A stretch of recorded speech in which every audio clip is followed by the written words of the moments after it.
Sup? To add a bit of backstory, I was an active duty Marine a year prior to this story happening. Okay. Granted, we're trained to take lives and deploy to other countries to fight. Right. Sad to say that I never got the opportunity to deploy, but if I wasn't trained as a Marine, I honestly think I wouldn't be here telling this story. Now, onto the story. This story took place last year on a cool summer night here in Arizona. I just got off from work and took a coworker home from a late night dinner after the shift.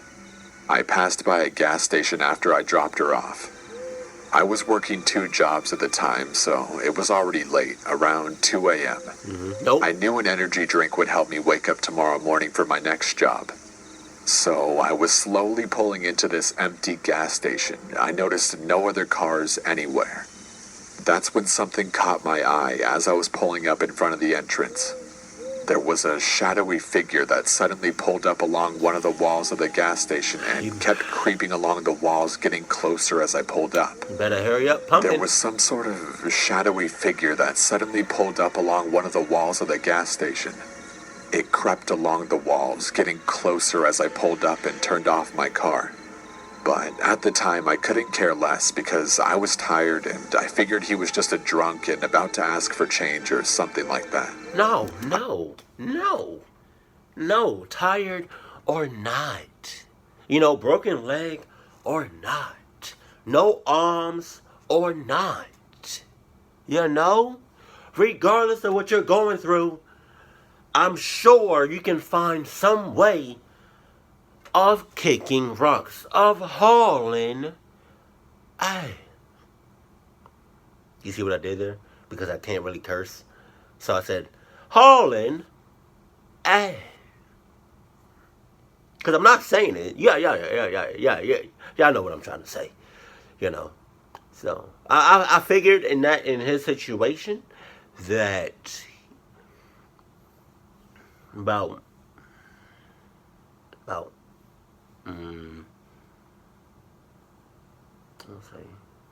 see. Man, no, never mind. He playing.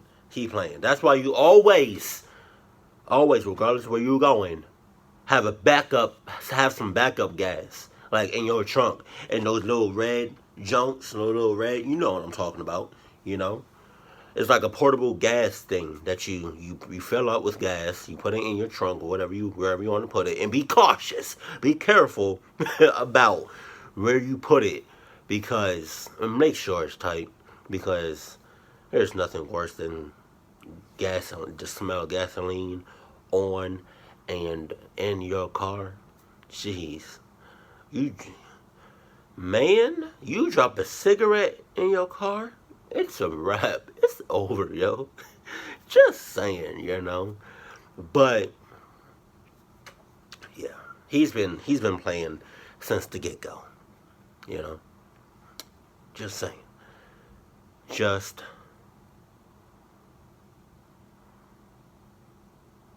saying. Saw the outline of his face as he pulled away from the shadows. Ugly as hell. He opened his mouth to say something, but before he could say anything, I cut him off and said, "Hey, I'll be right back, sir." He just kinda stood there and stared at me as I walked into the gas station.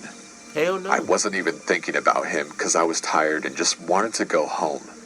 I swooped up my favorite energy drink and walked up to the cashier. I paid for my drink in a matter of a minute as the cashier wasn't really in any mood to make any small talk. I pushed the entrance door open and I noticed that the man was no longer there. I was looking around for the man as I approached my car to only see him coming from the dark corner again. What? But something seemed off about him this time. I didn't care to stick around to see what was off about him and went to open my car door. Okay. Then I heard rapid footsteps approach from behind me. I turned around as fast as possible to make eye contact with him. Back up. He was just staring at me less than an arm's reach away. Every option suddenly ran through my head, screaming at me to just get in the damn car and slam the door. But he was already too close for me to try anything without him trying to do something. So I wanted to try and create a peaceful conversation as a desperate attempt to try to get this creep away from me.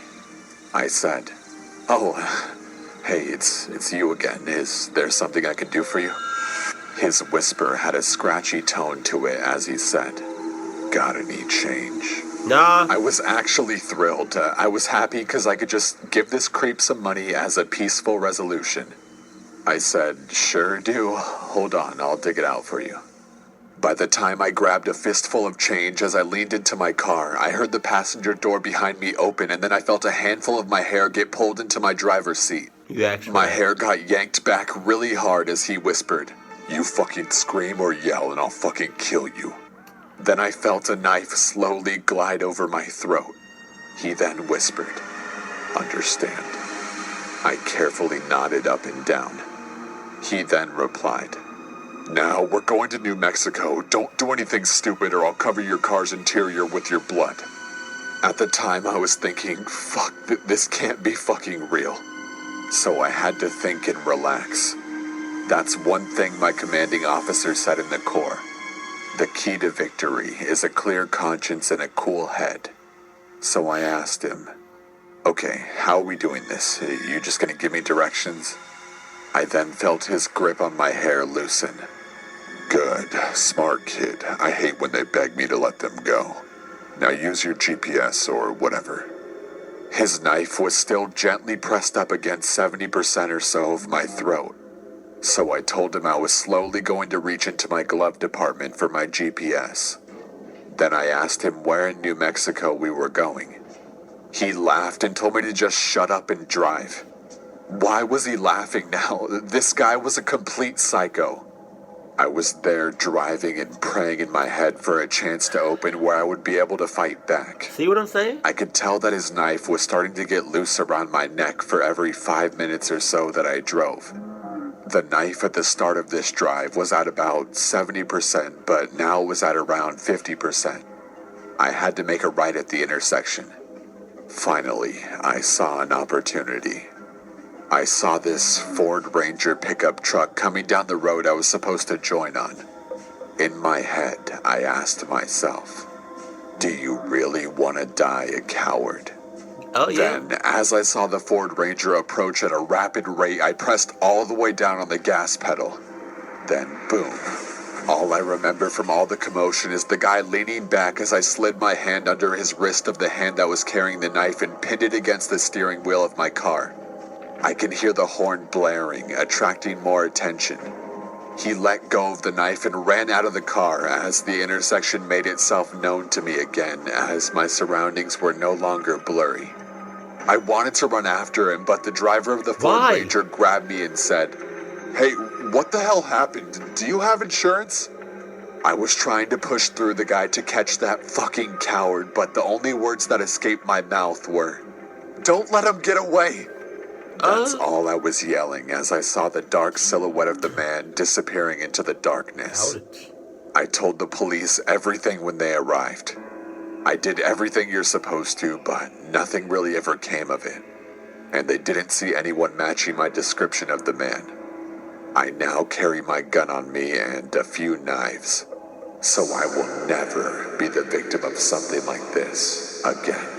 You was playing that whole time. Don't let him get away. I would have let him go away. Man, I would have let him smooth the hell This out. was about 6 months ago in the summer, Southern Hemisphere here. I tend to order a fair bit of pizza since hunger is a thing, and pizza is pretty much my only option for delivery since I don't drive. Now, I'm the kind of girl who doesn't wear pants if I don't have to. Right. Oh, the weather's about 25 degrees. No pants for me. No pants. I have one pair of shorts that I love to wear, but only around the house. So obviously I put those on as I'm expecting a pizza delivery and can't exactly open the door pantless. I open the door, accept the pizza, and begin eating my dinner by the television. Not too long into my meal, I get a message on my phone. I've deleted the messages, of course, but in the first message, the sender calls me by name, which is strange as I prefer my nickname, and asks if I'm home alone often, with a winky face. Okay, way creepy. Who is this person? Between me asking who on earth they are and how they got my number, probably a mistake on my part, they begin to describe exactly what I was wearing, and I get a horrible sinking feeling. Oh, no. This person has my number, my name, and how I'm dressed. I realize that the only way they could know this as if they were the guy who delivered my pizza, as I had to use my name and number to order. And if that's the case, this person knows where I live, too. Creep. I put the number into Google and checked the first few results. They're a local, and I've actually seen this person around on one of the buy, swap, sell pages on Facebook. Realizing they were in my town was the worst part, and they were literally in a good position to stalk, harass, or continue to be creepy as hell. I ended up drawing all the blinds, crawling into bed, and pretty much making myself into a blanket burrito, staying as still as I could for a few hours. I was genuinely scared out of my wits. Thankfully, I've yet to hear from this person again after threatening police action. What was that? Y'all saw that, right?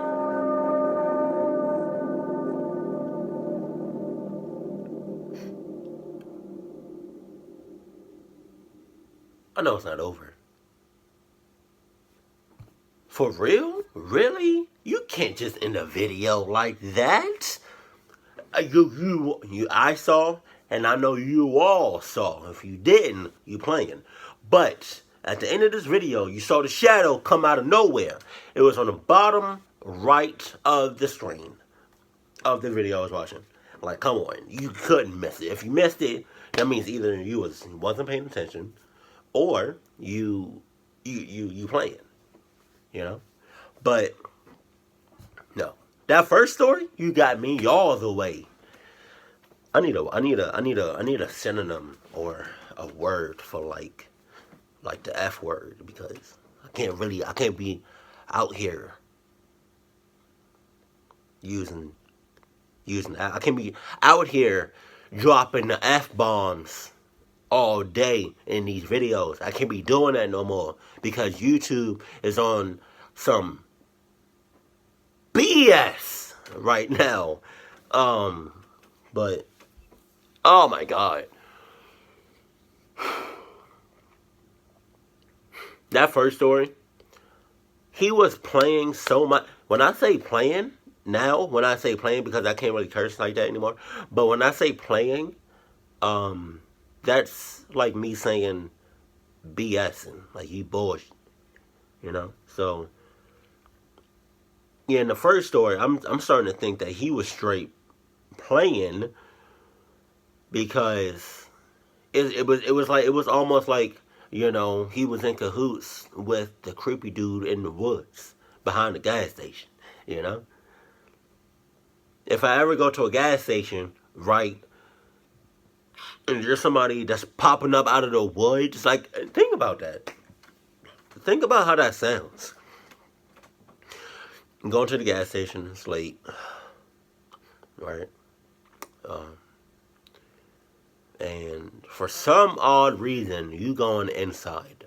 But on your way to going inside, you see somebody popping up out the woods. And it's dark as hell. It's dark. I was born in the darkness. Right? Wasn't that from Batman? Which one was it? Rise? I don't know. The one with Bane in it, but whatever. And yeah, somebody comes out the bushes, like, really? Really? And their excuse is that they want change or whatever. What? Who comes out the bushes late at night, real late, behind the gas station? Right. Wait, like, that's it. Like, I can't really. That's no. I'm not gonna give you no attention. I'm not gonna pay no mind to you. Like, regardless of what you want, I'm not gonna help you, because why would you just be in a? I'm about to curse, and I'm about to. Oh my god. That makes no sense. That makes no. I need a.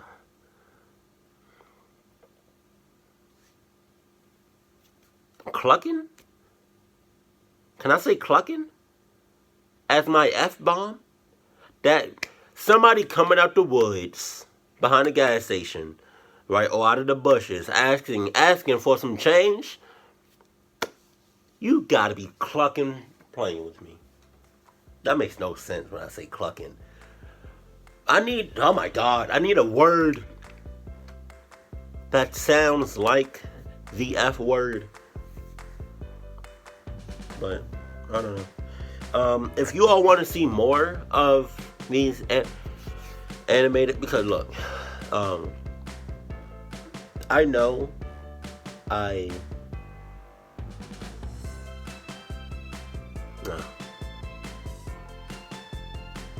yeah, I'm not, I'm not gonna say that in this video, but keep it cool, keep it classy, and I love you. Stay happy, my family.